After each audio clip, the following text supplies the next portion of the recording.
This is TWiT. Employees love it.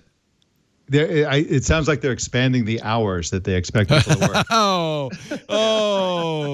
you cynical Never person. stop working, ever. It's kind of funny because I've been advocating remote work for forever, for decades, 20 years. That's what now. you do. Yeah. Yes, exactly. And there's always been this resistance. Oh, it can't be done.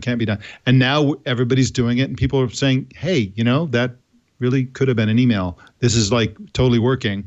That's one of the reasons why I've been so anti-Zoom, because Zoom is kind of taking away some of the benefits of remote work, which is that you can focus, you can control your environment to a certain extent. But once people are actually working remotely without their kids being at home and schools canceled and without all these Zoom meetings all day, it's going to really enhance productivity. The other thing that I think is really interesting for this show is that a lot of people in Silicon Valley are saying, why are we here paying these prices?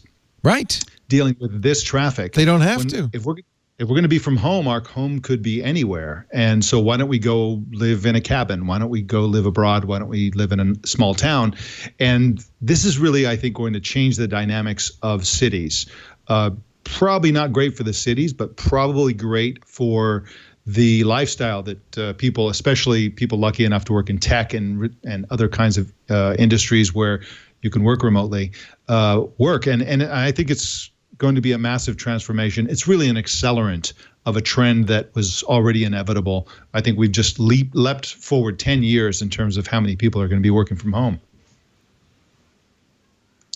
I have a different opinion on this. After Gamergate, I worked with Twitter quite a bit to update their policies and to figure out what happened and to stop things like that from happening again. And when I've gone to Twitter and I've seen in person the kinds of alliances and friendships that people have as they've tried to navigate this giant corporation with a lot of different competing departments with different goals, I've seen firsthand the value of being able to bring someone down to the cafeteria to hang out and to talk to someone about a point of view that they hadn't considered. And I think even if you widen that out from just Twitter, I do think that in person has value.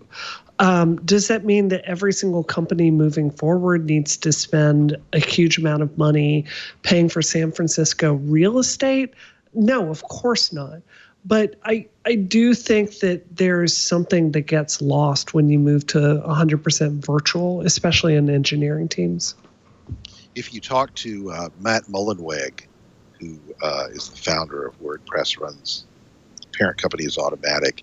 He has a podcast called Distributed, and he's kind of a big evangelist for distributed work. He will tell you that you do need to have in-person gatherings. Automatic does an annual all-hands meeting, but they don't have to meet at their headquarters. They don't have a headquarters. They meet at whatever cool location in the world they want to go to. Ooh, that's cool. But for them, that's important, and I agree with Brianna.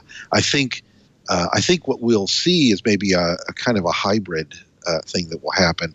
I mean, I can see here at the Chronicle, we are all working remotely. I can see us maybe not necessarily always coming back to the newsroom every day, but maybe a couple of times a week we're in the newsroom. And I think that I think you're going to see kind of a combination.